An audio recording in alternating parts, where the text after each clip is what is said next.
एक प्रश्न पूछा जाए, आप कौन हैं? मैं कई बार एक घटना का क्रम सुनाता हूं। एक अंग्रेज ब्रिटिश राज्य के समय यात्रा करता था।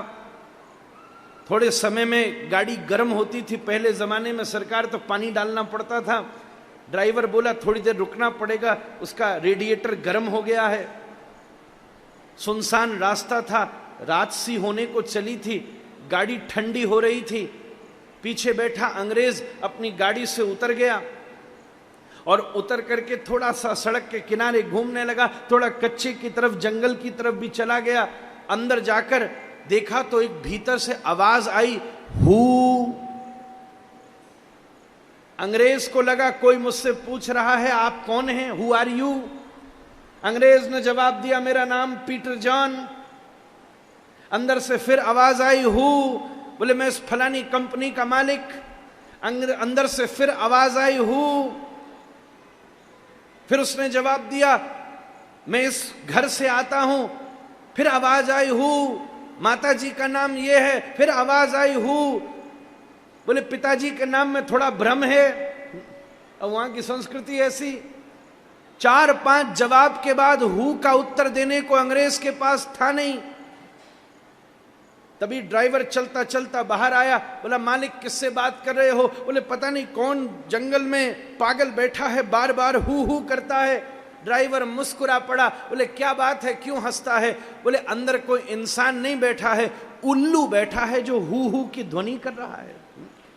उल्लू बोल रहा है, हु हु हु। अंग्रेज उसके साथ वापस लौट कर आया। दरवाजा खोल करके ड्राइवर खड़ा था, पर अंग्रेज बैठता नहीं था और पैदल आगे चलने लगा। ड्राइवर ने पूछा, साहब कहां जा रहे हो?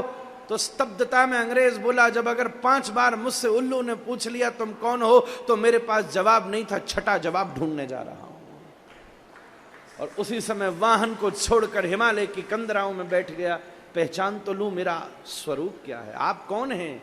उपाधियों से निवृत्त होकर के अगर पूछा जाएगा तो आश्चर्य होगा, आप कौन हैं? ये परिचय का परिवेश समय के साथ उपाधियों के रूप में हमारे जीवन में प्राप्त हुआ है। परंतु अगर उपाधियों से निवृत्त कर दिया जाए तो क्या कहेंगे? उपाधियों से निवृत्त कर दिया जाए तो क्या उत्तर दिया जाएगा? नाम भी एक उपाधि है, पद भी एक उपाधि है। कौन है? रावण के बड़ा दरबार लग रहा था सरकार। आज उस दरबार में कोलाहल था। बोले हुआ क्या? बोले पता नहीं, सब बढ़िया था, एक कोई बानर घुस आया है और बड़ी स्थिति विचित्र है। पूरी अशोक वाटिका को उजाड़ करके फेंक दिया है, ऊहापोह है।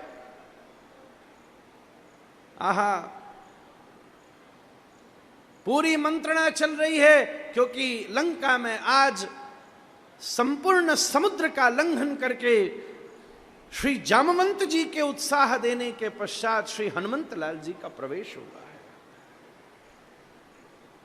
उस दिन मैं और सरकार जब बागेश्वर बालाजी का दर्शन कर रहे थे तो हमने कहा, हनुमान जी, आप बोले हनुमान जी सीता राम के दोनों के कितने सन्निकट हैं? मैंने कहा बिल्कुल सही बात है सरकार, श्री राम जी ने हनुमान जी को अंगूठी दी है और श्री सीता जी ने हनुमान जी को सिंदूर भरा है महाराज। ये दोनों के ही आत्मीय हैं। श्री हनुमंत लाल जी हाथ में मुद्री को लेकर के प्रवेश करते हैं। श्री गोस्वामी जी का वर्णन अपनी तर्ज का है, पर श्रीमद् वाल्मीकि जी अपने तर्ज में उसका वर्णन कर रहे हैं। जब लंकनी को थप्पड़ मारा, लंकनी स्तब्ध होकर के प्रणाम करती है कि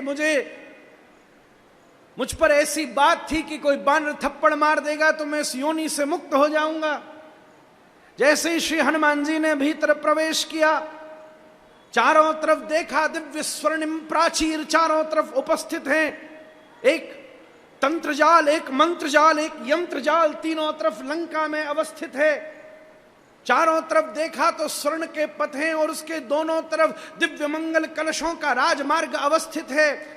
श्री हनुमान जी ने विचार किया मैं सबसे पहले कहां जाऊं, तो सबसे पहले उस लंका में चलने वाले शिक्षा के केंद्र में पहुंचे। उसकी अट्टालिका के ऊपर बैठ करके देखा तो कहीं सामवेद, यजुर्वेद, अथर्ववेद और ऋग्वेद के दिव्यतम पाठ हो रहे थे। कहीं न कहीं संहिताओं का विचार हो रहा था। योग याग विविध प्रकार के समायोजन संपन्न किए जा रहे थे। वैशेषिक मीमांसा दर्शनों के ऊपर छोटे छोटे बालक भी बैठ करके शास्त्रवत संयुक्त चर्चा कर रहे थे। उसके विद्याध्ययन को देख करके हनुमंतलाल जी अत्यंत आश्चर्य में पड़ गए। वाह क्या बात है, क्योंकि लंका में उस विद्या के केंद्र में किसी भी प्रकार के राजनीतिक ऊहापोह का कोई हस्तक्षेप नहीं था।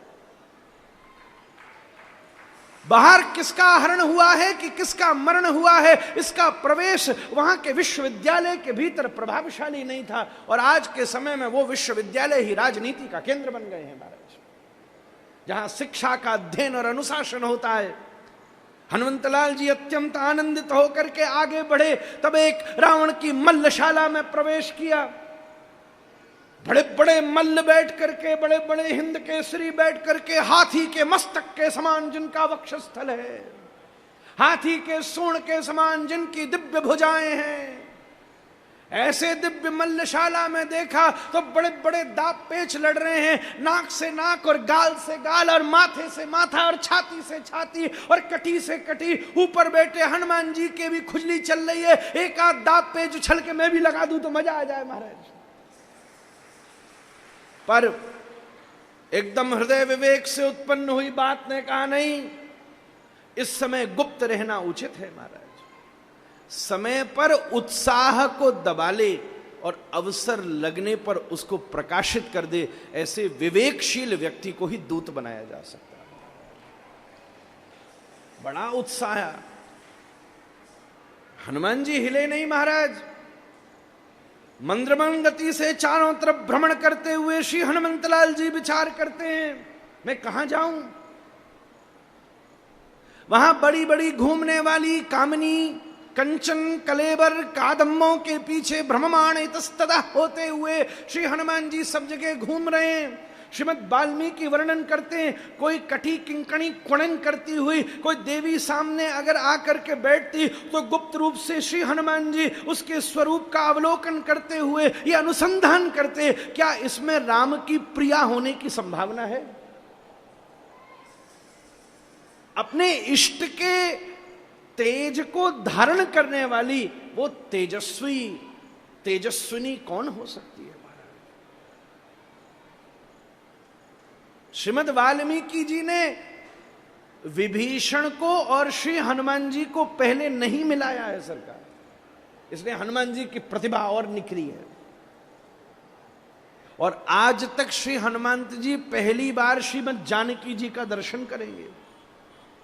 अगर हम वाल्मीकि की अनुक्रमणिका का अनुसंधान करें तो इसलिए प्रमाण के लिए हनुमान जी ने को अंगूठी दी गई है, क्योंकि अगर परिचय होता तो प्रमाण की जरूरत नहीं होती। एक एक बैठी बैठी दिव्य वहां की युवती, एक एक तेजस्विनी जो दुनिया भर में अनंत अनंत रूपवती नारी, एक जगह तो हनुमान जी पहुंच करके आश्चर्य में पड़ गए।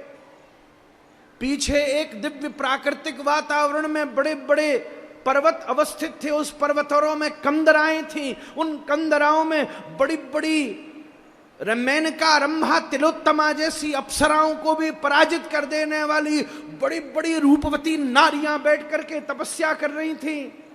हनुमान जी ने वेश बदल करके किसी से पूछा, ये योगिनियां किसकी तपस्या कर रही हैं? बोले परमात्मा को प्रसन्न कर रही हैं। बोले क्यों कर रही हैं? बोले एक बार रावण उन्हें अपनी अर्धांगिनी बनने का सौभाग्य प्रदान कर दे।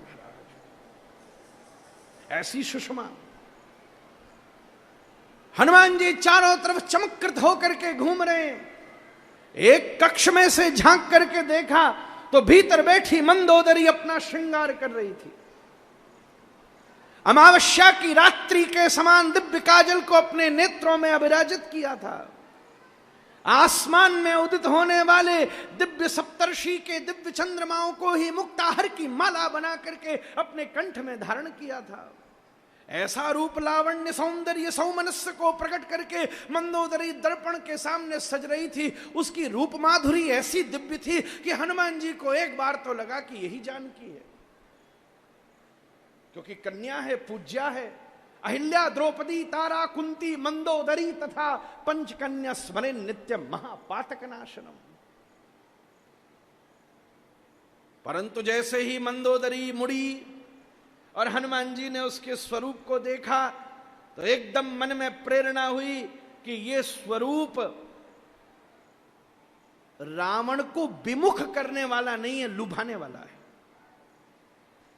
और श्रीमद रघुनाथ की प्रिया किसी अन्य पुरुष को लुभाने वाले श्रृंगार करने की क्रिया कर नहीं सकती महाराज। मेरी मैया ऐसा नहीं कर सकती।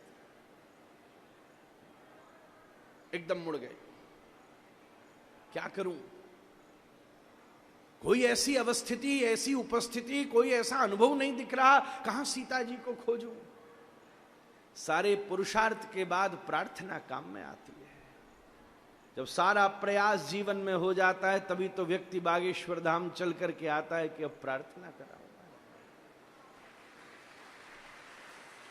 और मैं एक बात और हाथ जोड़कर निवेदन करूं, सरकार, प्रार्थना की शोभा पुरुषार्थ के बाद ही होती है। बिना पुरुषार्थ के प्रार्थना शोभनीय भी नहीं लगती।